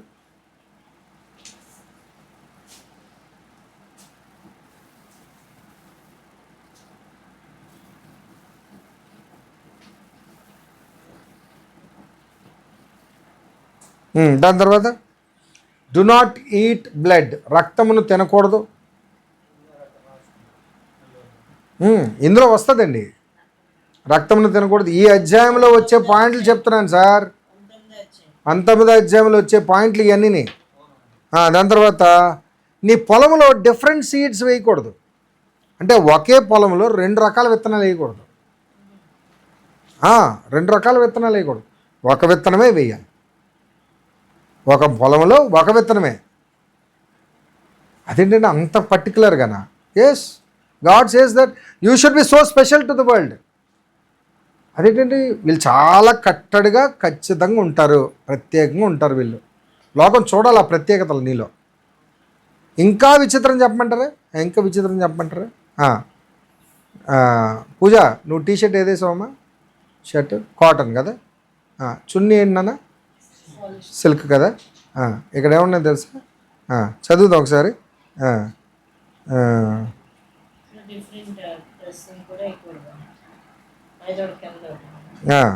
అక్కడ ఏమన్నా తెలుసా?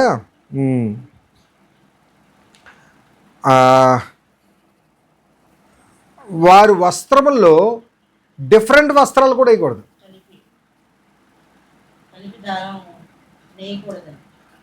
డిఫరెంట్ వస్త్రాలు వేయకూడదు, డిఫరెంట్గా 2 దారాలు నేసింది వేసుకోకూడదు, కిందన ఒకటి పైన ఒకటి కూడా వేసుకోకూడదు.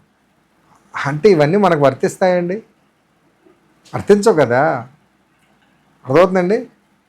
అంటే ఇక్కడ దేవుడు అంత సూక్ష్మంగా ఎందుకు వారిని ప్రత్యేకపరచుకోమంటున్నారంటే సెట్ అపార్ట్. వారిని ఎందుకు అంత భయంకరంగా చేయకపోతే శిక్షలు, మరణ శిక్షలు విధించారండి? జాగ్రత్తగానండి. ఇది ఇజ్రాయేలీలకు మాత్రమే, మనకు కాదు. మనకు ఆ మరణ శిక్షలు లేవు, మనకు అంత స్ట్రిక్ట్ విధానాలు లేవు. జాగ్రత్తగానండి. ఓకే, ఇప్పుడు సపోజ్ నా కొడుకు అల్లరి చేశాడు.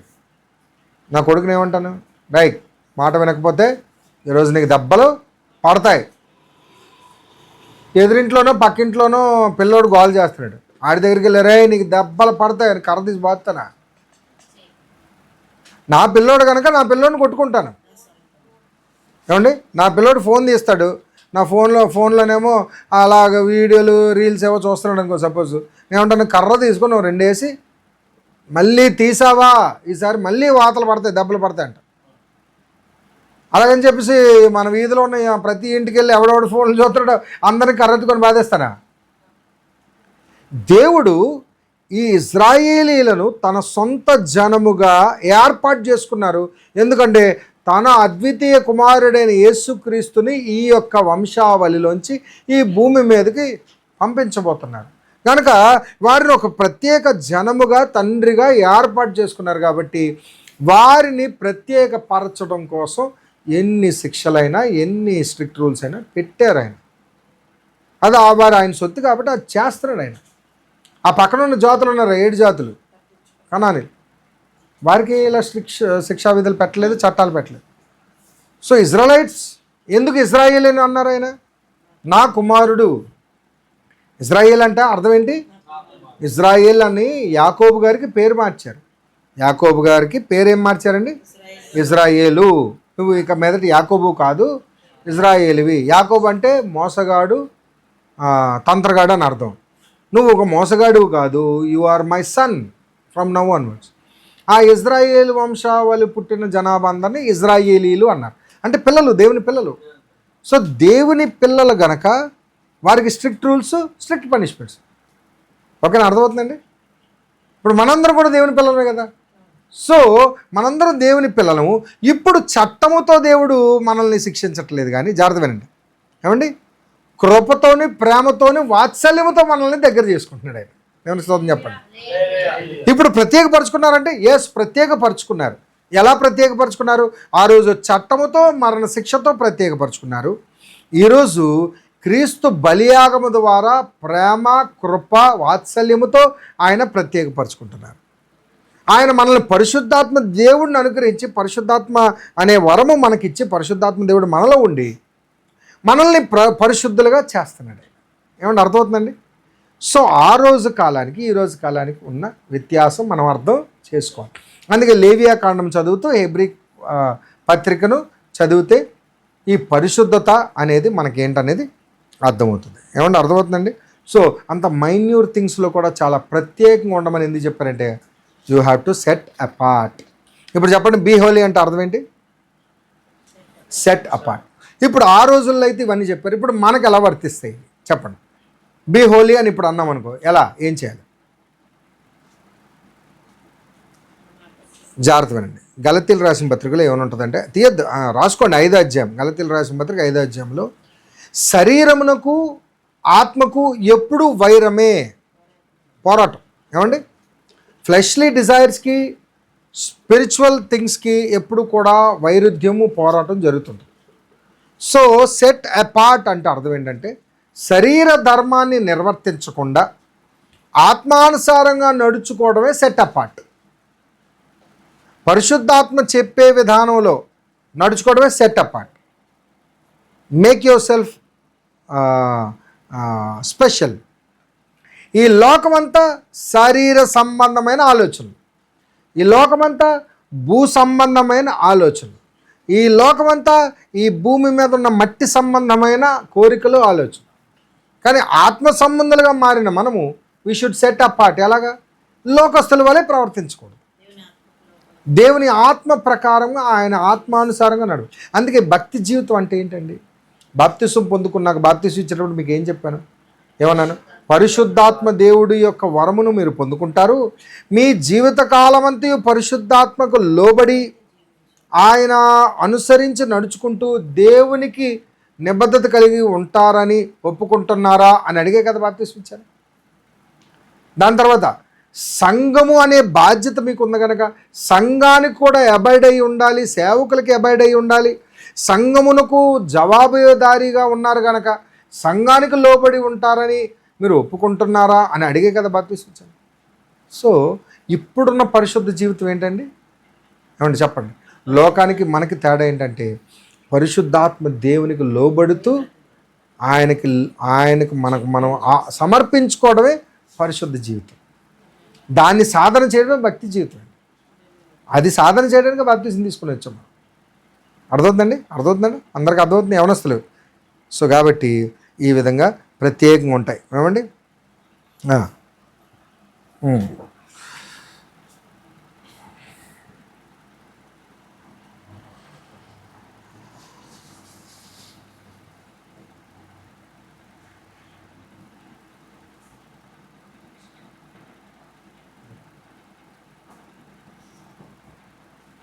ఇక్కడతో 19వ అధ్యాయం పూర్తి అయిపోయింది. ఇక 20వ అధ్యాయం చాలా భీకరమైన అధ్యాయము. ఎందుకంటే మరణ శిక్ష శాసనం. అది ఏ పాపములకు ఎటువంటి death penalties, capital punishments, death penalties, మరణ శిక్షలు చాలా భీకరమైనదండి. ఫస్టే దేవుడికి ఇష్టం లేనిది విగ్రహారాధన. ఏమంటే ఫస్ట్ది ఏంటండి? దేవుడికి ఇష్టం లేని పాపము విగ్రహారాధన. విగ్రహారాధన అంటే దేవుని సొత్తును దేవుని కాని వాటికి బానిసలుగా సమర్పించుకోవటం. మొలేకుకు వారి సంతానమును సమర్పించారు. ఏమండి అర్థమవుతుందండి? ఆ అమ్మోనియల యొక్క దేవతలు. మొలేక్, ఇంగ్లీష్లో మొలేక్ అని ఉంటుంది, తెలుగులో మెలేకు. 20వ అధ్యాయము 2వ వచనం చదవండి. ఇజ్రాయేలీల్లో కానీ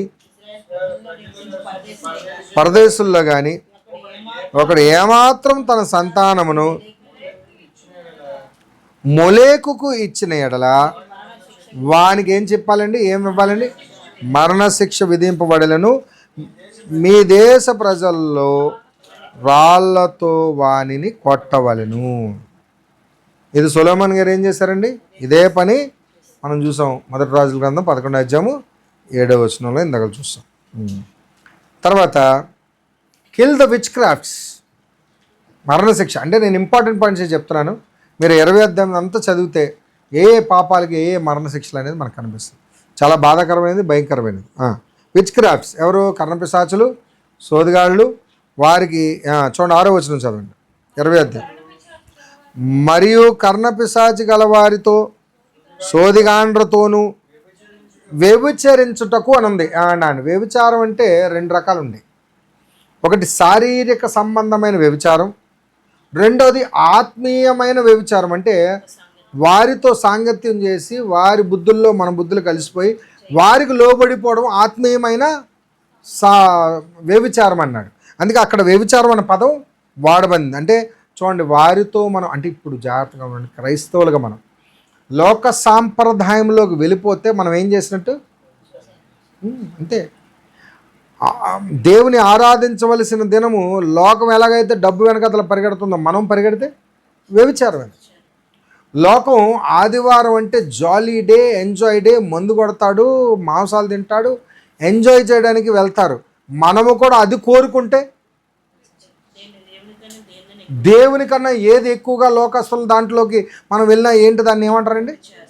వ్యభిచారమే. ఇట్స్ సెక్షువల్ ఇది. ఓకేనండి, అర్థమవుతుందండి? అది ఆత్మీయమైన వ్యభిచారం. ఏమండి? అది ఆత్మీయమైన వ్యభిచారం.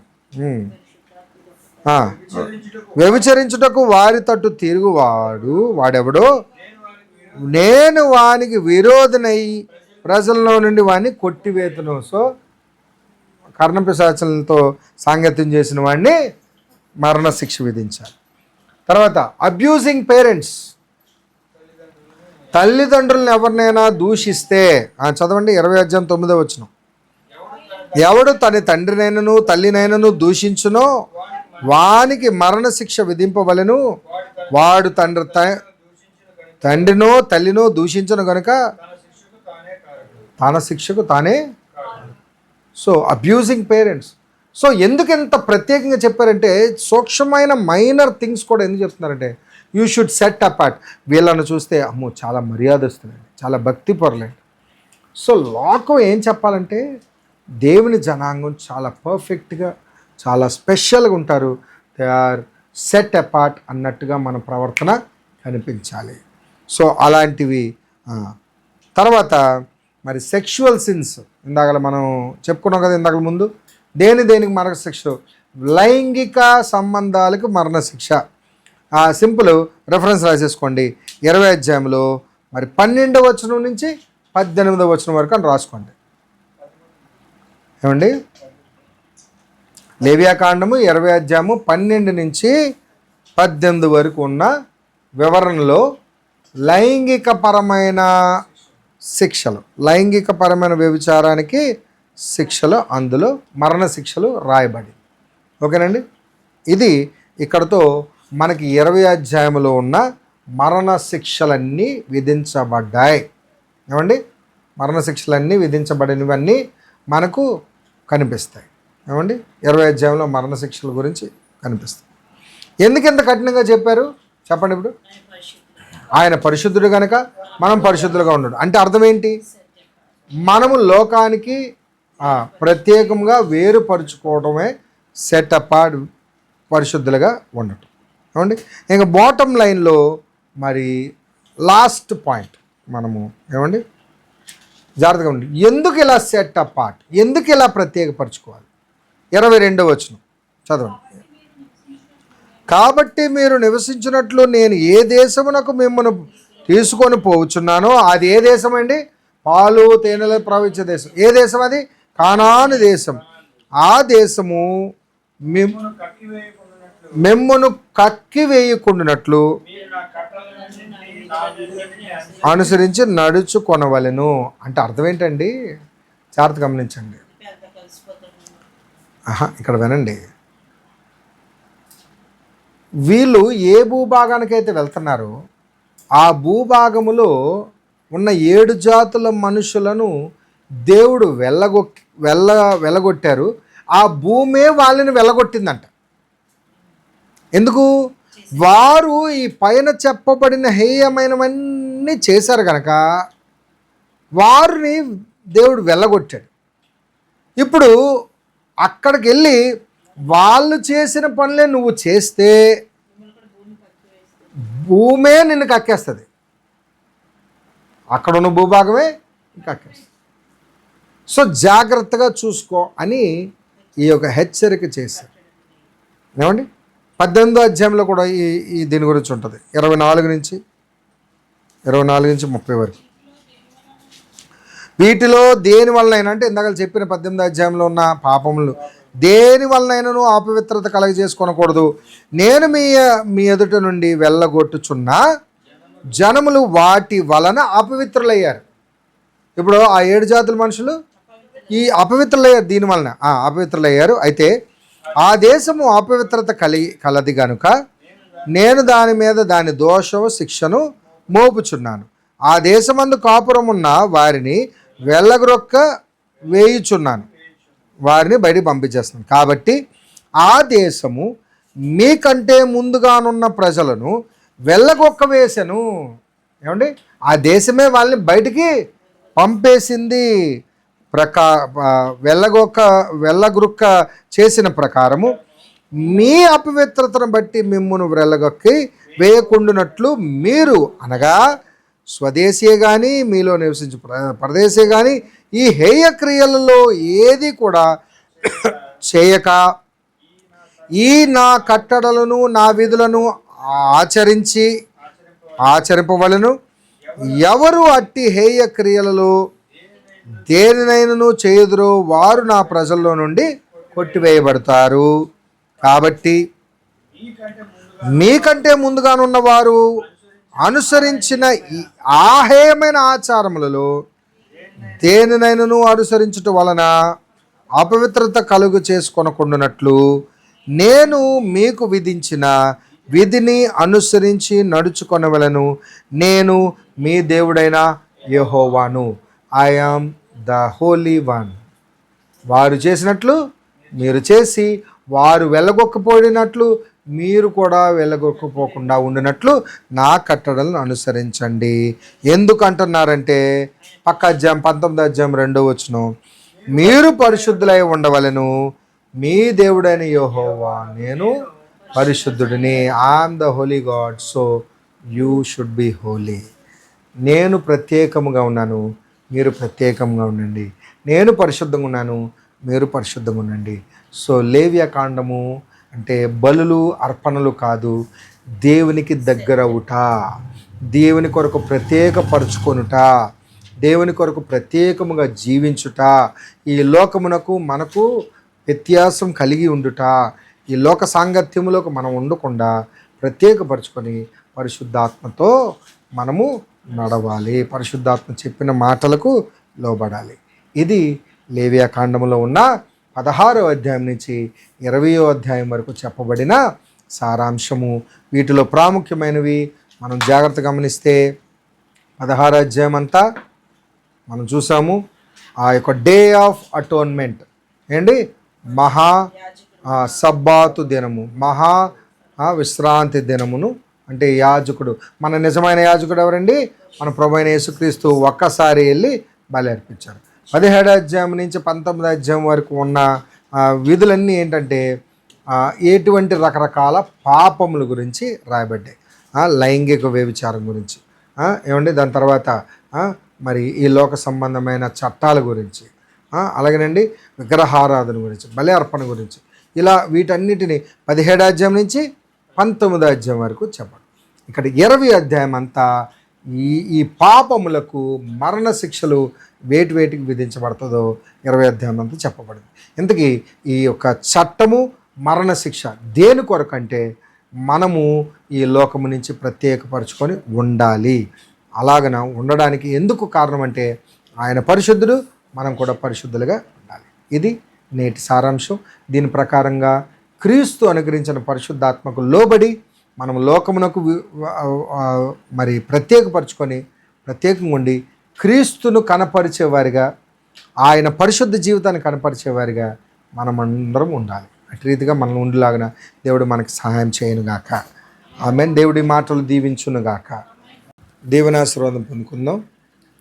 మన పరమ తండ్రి అయిన దేవుని యొక్క కృప, మన ప్రభువును రక్షకుడైన యేసుక్రీస్తు యొక్క సమాధానం, పరిశుద్ధాత్మ దేవుని యొక్క శక్తివంతమైన సహవాసం సన్నిధి మనకును మన కుటుంబాలకి, ఇదిగో ఈ లేఖన భాగంలో చెప్పబడినట్లుగా మనము ఈ లోకానికి వేరే ప్రత్యేకపరుచుకొని ప్రభు కొరకు పరిశుద్ధులుగా జీవించటానికి ఆయన అనుగ్రహించిన పరిశుద్ధాత్మ ద్వారా మనమందరము కూడా ఆయన అనుసరించి, ఆయన ఆత్మానుసారంగా నడుస్తూ ప్రభు యొక్క ఆ యొక్క రాకడ దినం వరకు ప్రత్యేకపరుచుకొని మనల్ని అందరినీ సిద్ధపరచుబడునుగాక.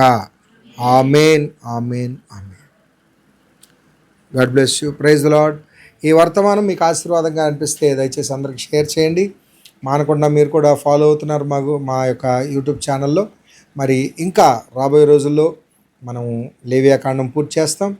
తర్వాత సంఖ్యాకాండము, ద్వితీయోపదేశ కాండము, తర్వాత యెహోషువ గ్రంథము కూడా పూర్తి చేయాలని లెంట్ డేస్ లోపు అనుకుంటున్నాం. సో కాబట్టి ప్రభు నడిపింపు ప్రకారంగా మనం అందరం ముందుకు సాగిపోదాం.